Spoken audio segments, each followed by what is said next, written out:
May buntag sa tanan. Happy Fiesta! Mura ko fiesta kay. Mao lang ni nga usa ka simbahan nga we maintain the feast of Christ the King. Some other churches mapailang pagsugod karong Domingo. Pero ato ning ni-maintain kay we know who is the King of Kings and the Lord of Lords sa atong tagsa-tagsa nga kinabuhi. Do we recognize that the authority and power nga gihatag sa amahan kang Hesus, that Jesus will reign over all creation? Bisan pa nakita nato nga kalibutan nagkakulian, but we must maintain that Jesus reign over all, nga siya gihapon ang gitawag nato nga hari. God is the King and ruler over all. Karon nga panahon na kung atong i-mention about kings and kingship, miski na sa mga country,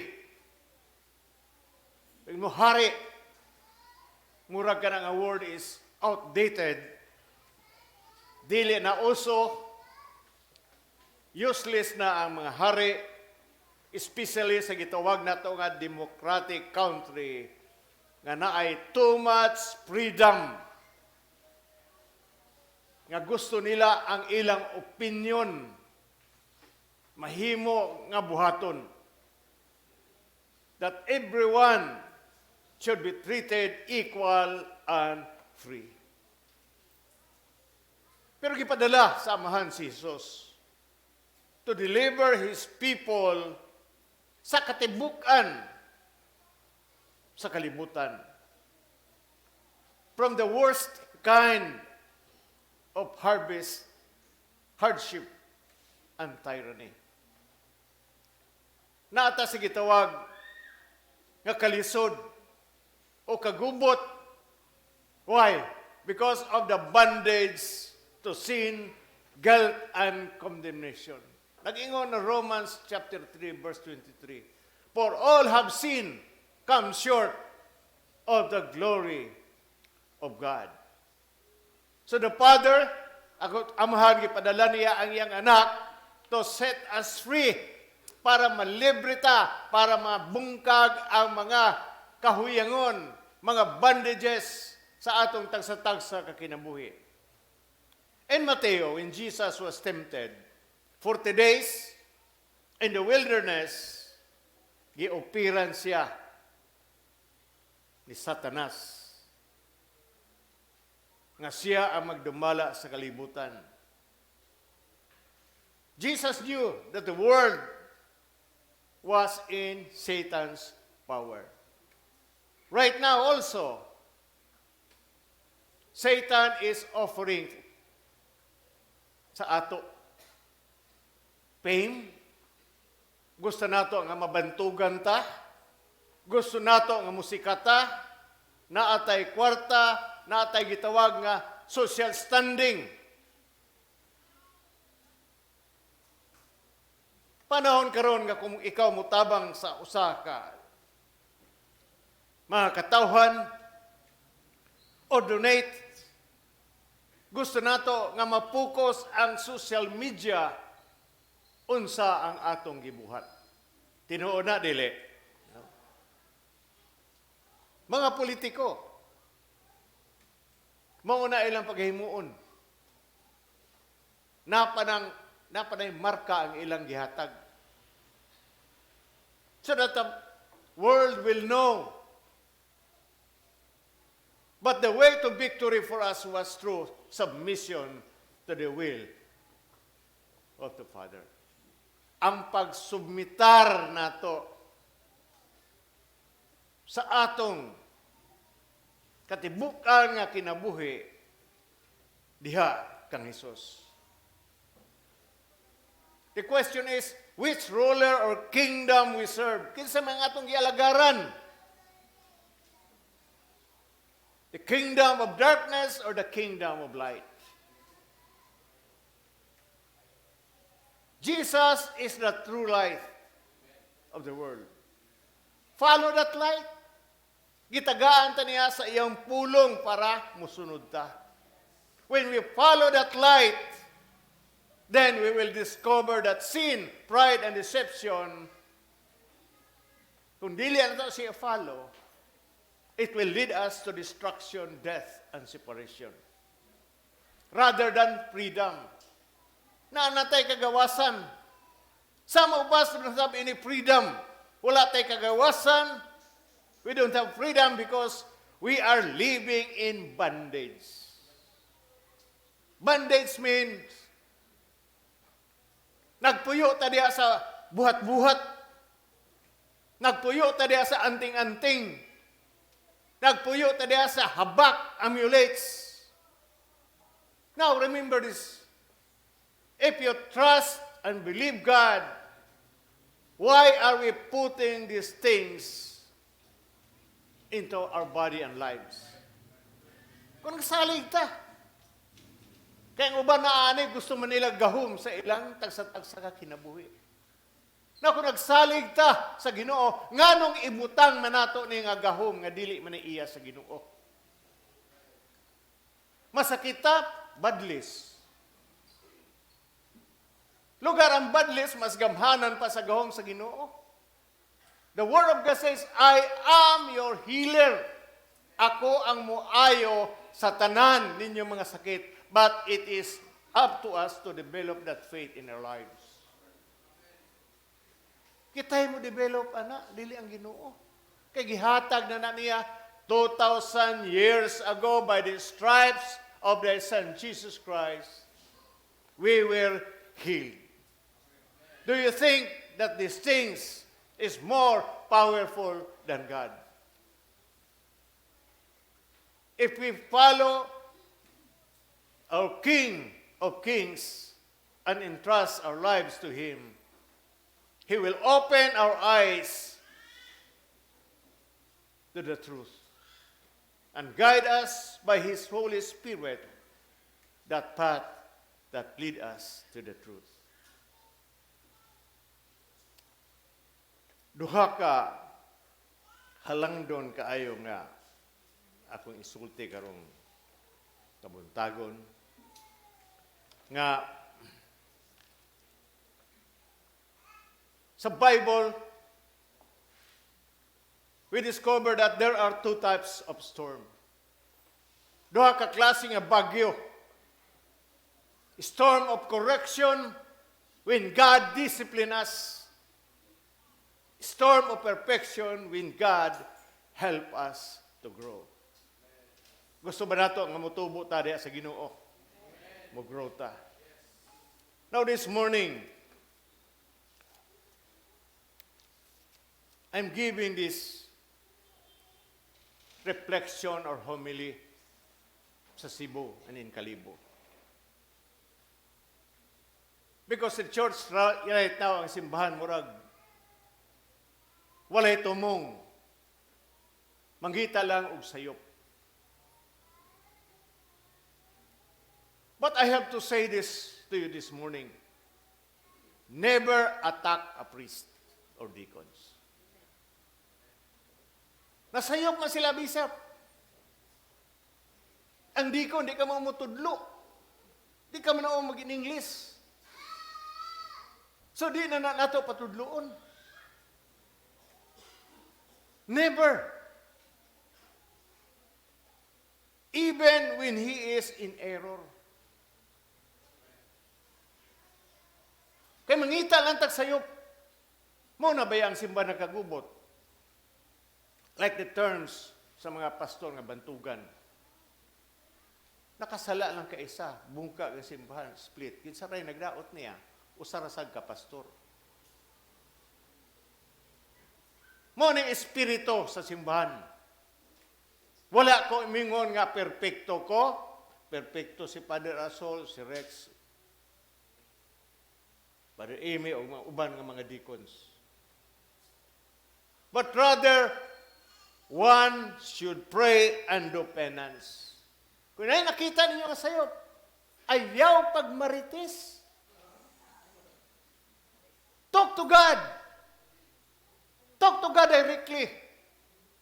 Lord, naunsa ba niyo obispo namo? Naunsa ba niyo mong pare, Lord? Ay, nag-imarites. Hello? Diha magsugod ang krimen. Then judgment will come. Ikaw na nang nahimo nga huwis. Ay, kinakasala man na, Lord, kinahanglan, adi na ko musimba. Tanaw na ubang nga reliyon. Gamisa. Human misa, gadali og misa kay ito'y lalaki dito naghuwat. Dali-dali. Pero nakita na ito ang ubang tao, they never left the church. Because they know in Ephesians chapter 4, verse 12, He gives some apostles, prophets, teachers, and evangelists for the work of the church. Ang Ginoo mo'y nag-appoint sa pare, sa deacon, evangelists, and teachers of the law. Amin ba ta, anak? Dili ka mo. Inyong tapad, dili ikaw mo appoint. Tingnan. It is God. Muna usay nakaguluyang ta. Kaya gusto nato ang atong opinion. Wa man ko moingon nga perpekto si Father Rex, perpekto si Father Rasol, Father Amy, or uban ng mga deacons. O si Deacon Junel, na nagkahiwi-hiwi na ng ba na nang mag-in-English. Siguro ang uban ninyo na yung mga huna-huna nga, ako'y nga nagipabasa man yung bishop. Di tanaw, di karo, may na kayo mo basa.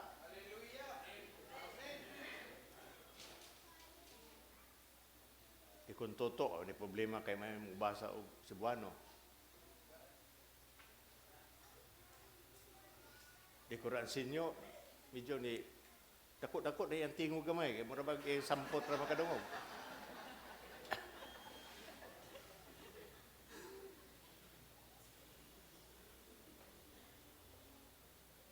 Ephesians chapter 4, verse 11.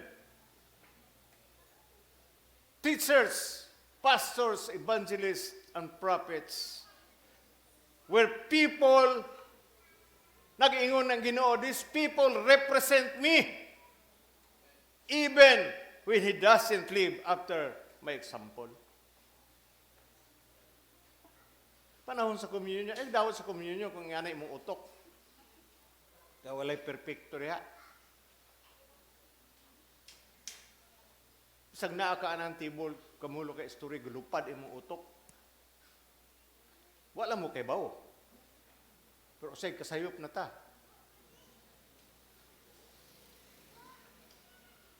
When a priest or a deacon fails, as Christian, we should extend him a helping hand through prayer and not through attacks. Dili pag-atake. Kaya usay magtapo galing kay si kuan lagi kay ambot daon sa siya. Sugod na ang krimen diya teng. Iundang na. Ingna yung tapat pag-undang og marites, ina, pag-undang og marites.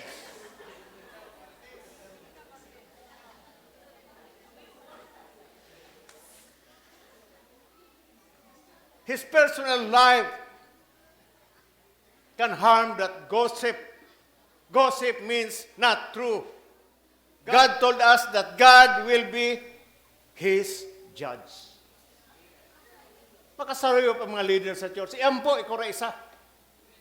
Di ba tubagon ka sa Ginoo? Pero kung nag-ampo ka, imo pang i-chismis, di ka tubagon. Dili latang tawon sa Ginoo, bisag unsa na kaklase nga pare o dikon o obispo.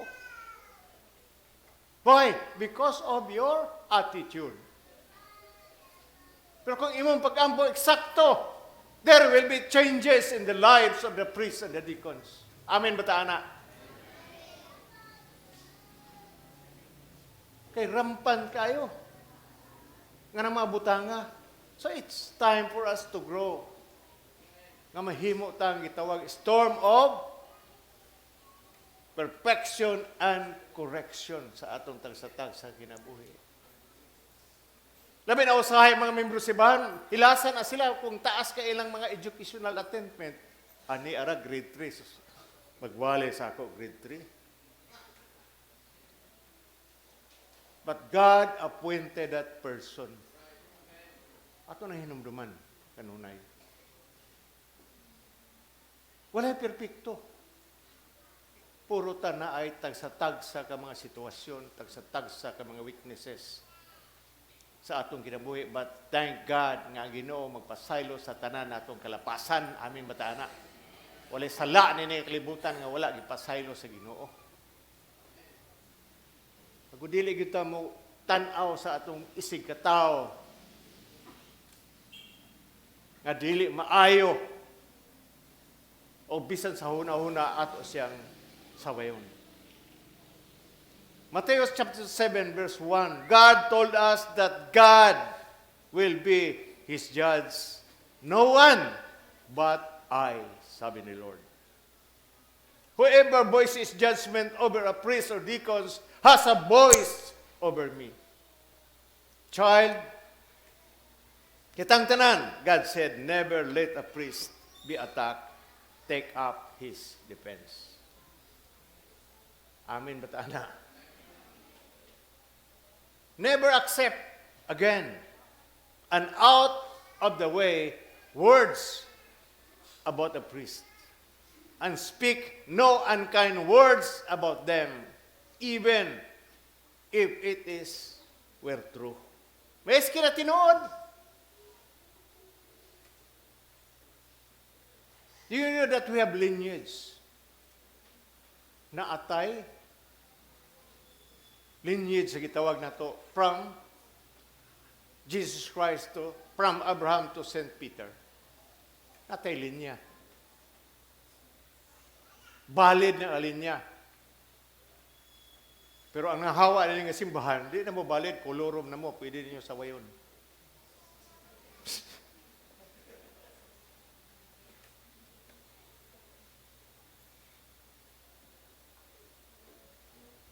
I have said, and speak no unkind words about them, even if it were true. God said, every priest is my vicar, and my heart will be sickened and insulted because of it. If you hear a judgment against the priest, pray to Jesus, because Jesus is the way, the truth, and the life. Amen, batana. Yanuhon lang natong gitawag sa Ginoo. Now that is what we call highest calling. Dili high schooling-ling. Ang tawag namo labaw pa na sa presidente, labaw pa na sa gobernador, labaw pa na sa mayor o konsehal. Pero unsay pagtanaw? Grade 1 or mana. Naunsa man na pagkadikon. Isuburnuhan man siguro na sa bishop. Ito kami siguro nagkwarta kaya mahimo ng dikon. Di na ito himo ng dikon. Himo na itong dimon.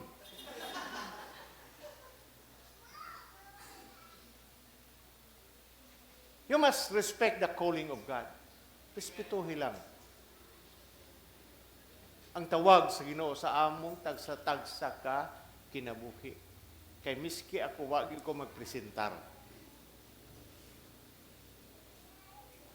Panahon ni Adler, during our line in Bonifacio nga dito sa gawas, tanan ng mga pare, di na ako siya kaila.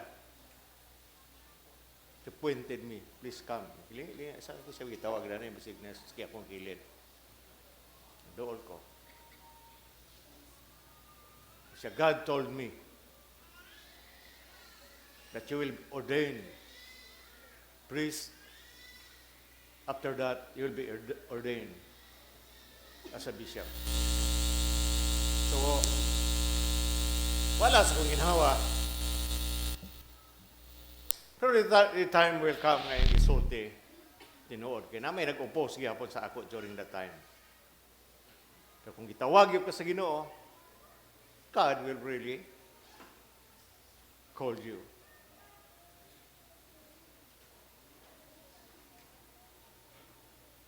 If you hear a judgment against a priest or deacons, pray to Jesus, because Jesus is the way, the truth, and the life. If you see a priest who celebrates Holy Mass unworthily, nakita ninyo nga siya makasasala. Anong naaman na diha, nag-celebrate man sa misa. Remember this, say nothing about him. Rather, go, God, and tell him, to tell it to him alone. Amin bata ana. Ay namog marites. God said, I stand beside him on the altar. Sa di takatuo. But the priest is the one representing Jesus. Ako na uban mo sulti, I see Jesus. Sa Jesus nga amo man ang silingan. Si Jesus mo na. Ngalan. God said, I stand beside him on the altar. Pray always for your priests that they'll have love and purity above as they celebrated the Mass. Kada adlaw mag-misa, kung kada adlaw kag misa, usahay na ay kulang ka og preparasyon. Mangayog, pasaylo sa Ginoo, pasaylo ako, Lord, ay, no, sabag-sag ko ang akong batasan nga. Tulog-tulog man, magaling magbasa sa Bible, 5 minutes sa, pagbabasa nga, Lord, sakay imong i-revelation rin, sakay imong gusto isulti ang mga tawhana, toilet the hero thing.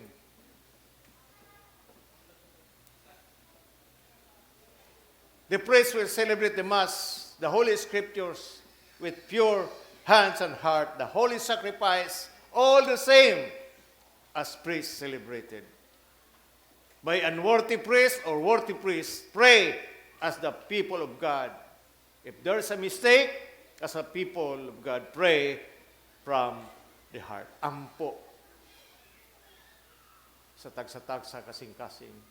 Dili pagsaway. Kung saway mo na, bisag unsa na ka buang, di na tangtangon sa Ginoo. Hello? Pray directly to God. Or, duha mo mag-ampo, kamura duha. Dahil may mga grupo usahay, kaya mag-ampo man eh. Especially usahay kung ato ang simbahan, mag-ampo grupo. At chismis ang nahitabo.